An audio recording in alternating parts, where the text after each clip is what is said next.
Hello children, in this chapter we are going to discuss a very burning issue of nowadays of society, and that is adolescence and drug abuse.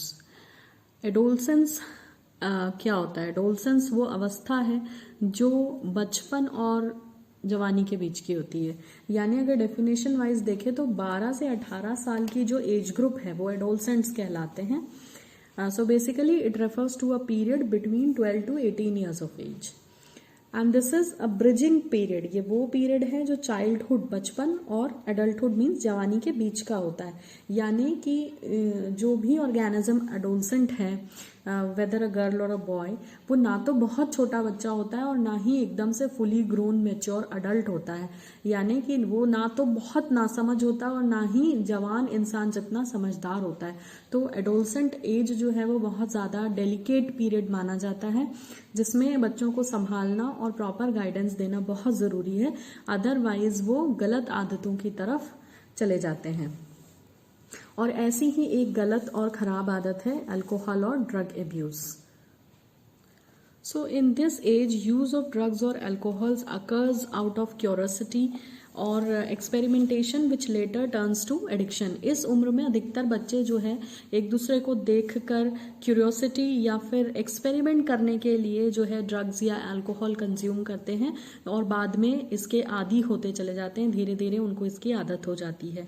तो जो drug and alcohol है, when they are taken for the purpose other than medicine, एक बहुत interesting point यहाँ note करने लायक है कि जो वर्ड है ड्रग, DRUG, वो जब भी कोई बोलता है तो हम हमेशा मॉर्फिन, हेरोइन, कोकीन इनके बारे में सोचते हैं, बट ऐसा गलत है।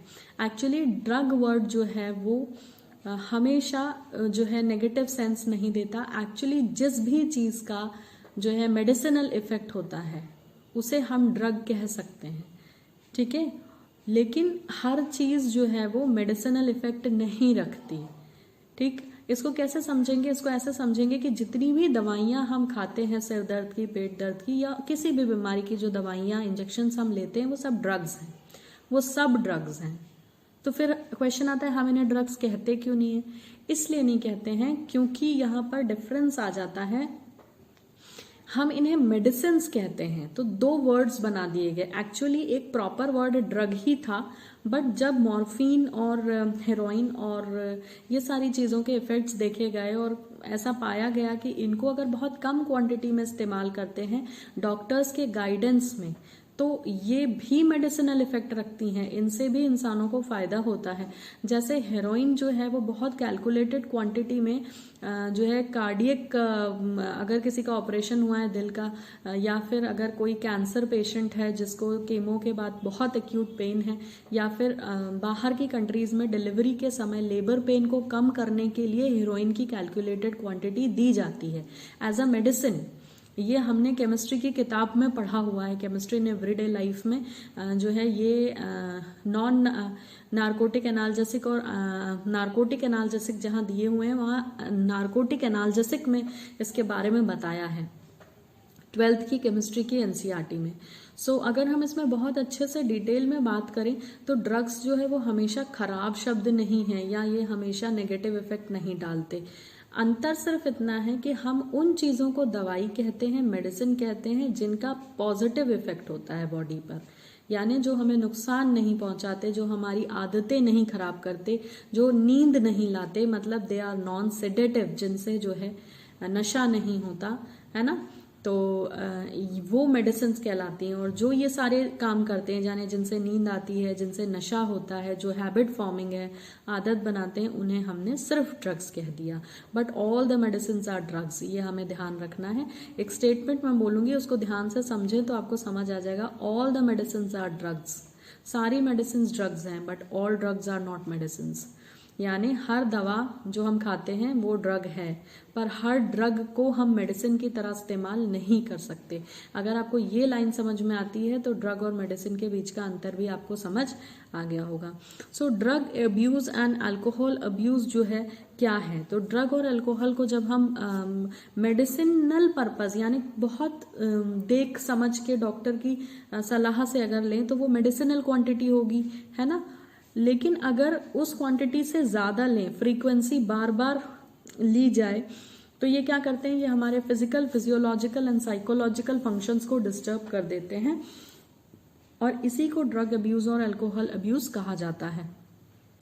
Now let's see the classification of drugs. ये वो ड्रग्स हैं जो एक्चुअली ड्रग्स हैं, they are not medicines. So the sources of drugs are mainly flowering plants and some fungi etcetera. मिलते तो ये पेड़ों से और फंजाई से हैं, यानी ओरिजिन इनका कुछ ऐसा खतरनाक सा नहीं है, बट इनका जो एक्शन है वो खतरनाक है। सो एक्चुअली ओपोइड्स होते हैं, जिसमें एग्जाम्पल में हेरोइन और मॉर्फिन हम ले सकते हैं। अब ये जो ओपियोइड्स हैं ये क्या हैं, तो they are actually able to bind the specific receptor present in human central nervous system। हमारे सेंट्रल नर्वस सिस्टम CNS में जो है इस ओपोइड को बाइंड करने के लिए स्पेसिफिक रिसेप्टर्स होते हैं। साइमल्टेनियसली गैस्ट्रो इंटेस्टाइनल ट्रैक्ट में भी इनको बाइंड करने के लिए रिसेप्टर्स होते हैं। इनका नार्कोटिक माने जिससे नशा होता है। एनाल्जेसिक मतलब जो पेन कम करते हैं। सिडेटिव जिनसे नींद आती है। एंड एस्ट्रिंजेंट इफेक्ट होता है, यानी कि they are narcotic, analgesic, sedative and astringent effects causing. So heroin जो है और मॉर्फिन इसके दो कॉमन एग्जाम्पल हैं ओपोइड्स के। तो हीरोइन कॉमनली स्मैक भी कहलाता है। ये white crystalline colourless and bitter compound होता है, देखने में व्हाइट होता है। क्रिस्टलाइन मतलब जैसे चीनी और नमक के क्रिस्टल्स होते हैं वैसा ही कुछ दिखता है, कलरलेस होता है और कड़वा होता है टेस्ट में। It is obtained by acetylation of morphine. ये मॉर्फिन के एसिटाइलेशन से निकाला जाता है। सो बेसिकली हेरोइन जो है वो एक बहुत इंपॉर्टेंट ओपोइड है, और ऐसे ही मॉर्फिन कहाँ से मिलता है, तो morphine is extracted from the latex of poppy plant that is papaver somniferum. Generally it is taken by snorting and injection. So it is taken by snorting and injection, यानी लोग इसको नाक से इनहेल करते हैं और इसके इंजेक्शंस भी लगाते हैं। हीरोइन क्या करता है, ये हमारे बॉडी फंक्शंस को स्लो कर देता है, एज अ डिप्रेसेंट काम करता है, यानी डिप्रेशन को कम करता है, नींद लाता है, रिलैक्सेशन की फीलिंग देता है। इसको लेने के बाद जब शुरू में इसको लोग लेते हैं तो ये बहुत अच्छी फीलिंग दिलाता है, फटीग कम करता है, थकान नहीं आने देता या थकान से राहत देता है, पेन किलर की तरह काम करता है। इसीलिए जिन लोगों को सर्जरी हुई है, मैंने अभी थोड़ी देर पहले ही आपको बताया था कि कैंसर के एक्यूट पेन में आप इसकी जो है कैलकुलेटेड क्वांटिटी डॉक्टर्स भी देते हैं, मगर इसकी आदत नहीं बनानी चाहिए। Then comes cannabinoids. कैनाबिनॉइड्स में एग्जाम्पल है रेजिन्स ऑफ कैनाबिस। अब लीव्स, बर्ड्स और रेजिन्स तीनों ही जो है कैनाबिस के यूज्ड होते हैं for combinations for production of marijuana, hashish and charas, ganja etcetera.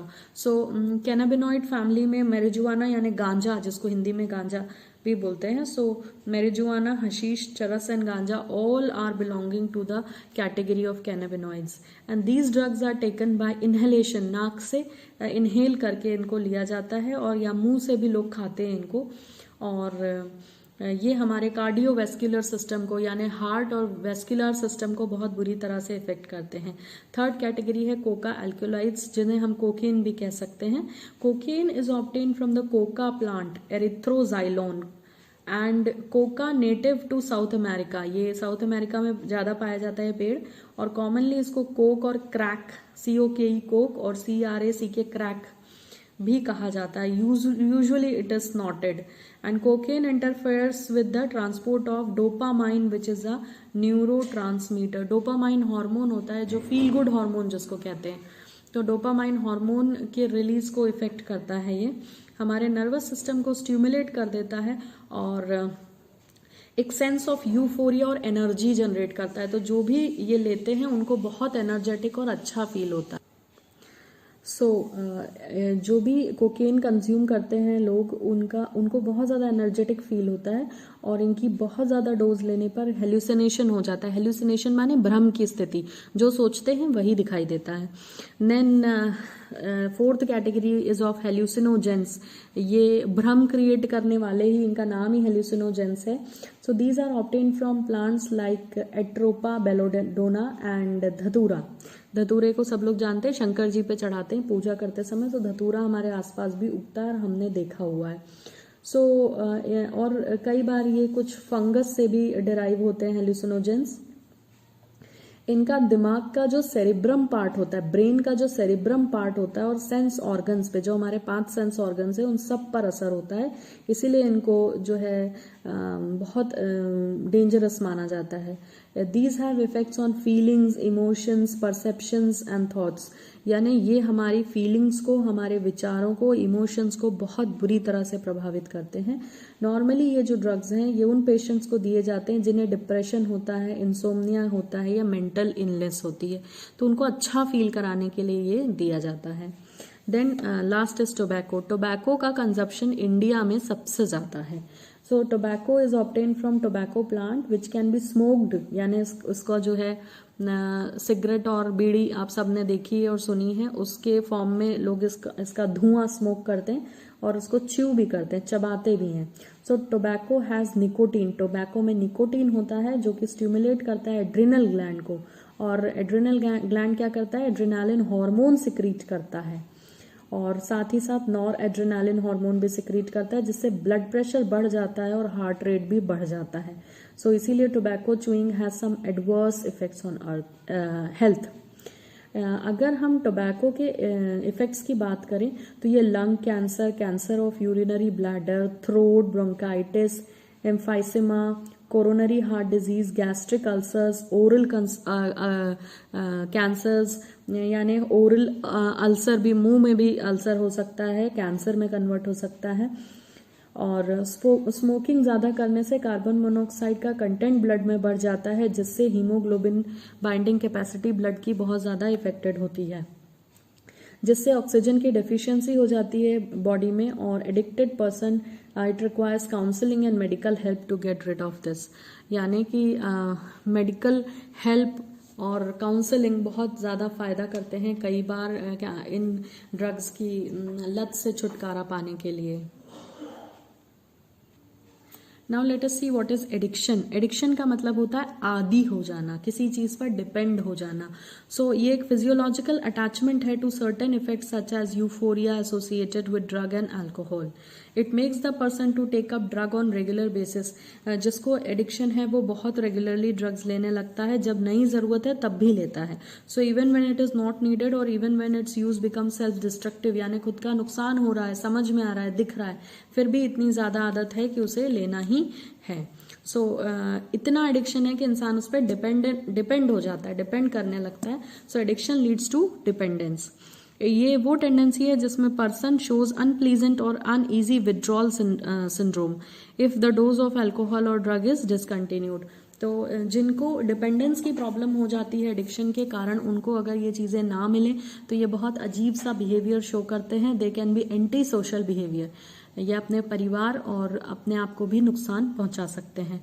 Withdrawal symptoms में person feels anxiety, shakiness, nausea and sweating. These may be sometimes life threatening too, इनसे कई बार जान का खतरा भी हो सकता है। Now let's see what are the reason of taking drugs and alcohol. क्या कारण है कि लोग जो है ड्रग्स और अल्कोहल्स लेने लगते हैं? तो बहुत सारे रीजंस हैं, कई सारे हम जानते हैं। जैसे कि सोशल प्रेशर हो सकता है कि कहीं पार्टी में गए हैं, बच्चे आपस में एक दूसरे को प्रेशराइज करते हैं कि एक बार लेने से कुछ नहीं होता, but that is the beginning only. So curiosity, कई बार जो एडोलसेंट बच्चे हैं, कम उम्र के बच्चे हैं, वो एडवेंचरस फील करते हैं, वो इसे फैशन मानते हैं, एक्साइटमेंट फील करते हैं, एक्सपेरिमेंट करने के तरीके या एक्सपेरिमेंट कर रहे हैं ऐसा सोचकर खुश होकर इसकी शुरुआत करते हैं और फिर इसकी चपेट में आ जाते हैं।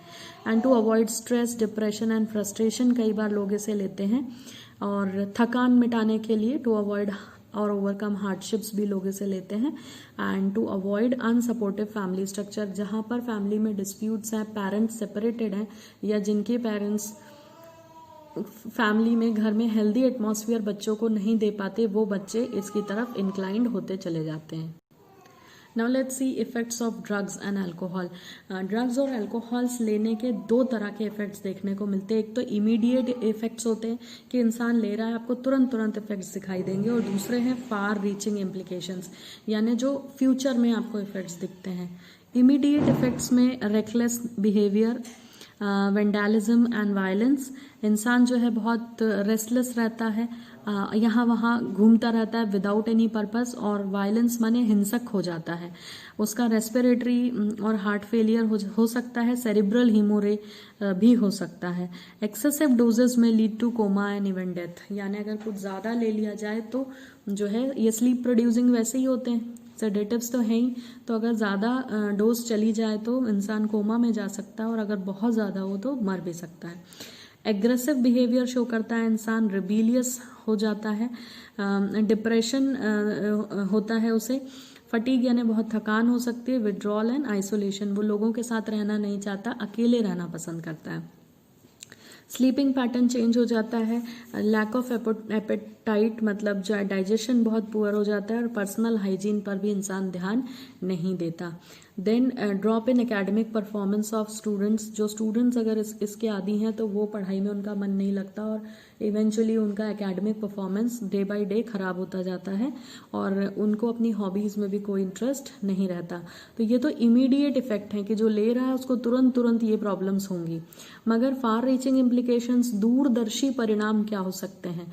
सो उसमें है कि ये चोरी की आदत को बढ़ावा देते, क्योंकि इन बच्चों को जो ये ड्रग्स लेते हैं, अल्कोहल लेते हैं, उनको पैसों की बहुत ज़रूरत होती है इन्हें खरीदने के लिए, ये बहुत कॉस्टली भी आते हैं, तो उनको चोरी करने की ज़रूरत लगने लगती है, क्योंकि उनको जो घर से पैसा मिलता है वो सफिशिएंट नहीं होता ये चीज़ें खरीदने के लिए, तो वो चोर बनते जाते हैं धीरे धीरे।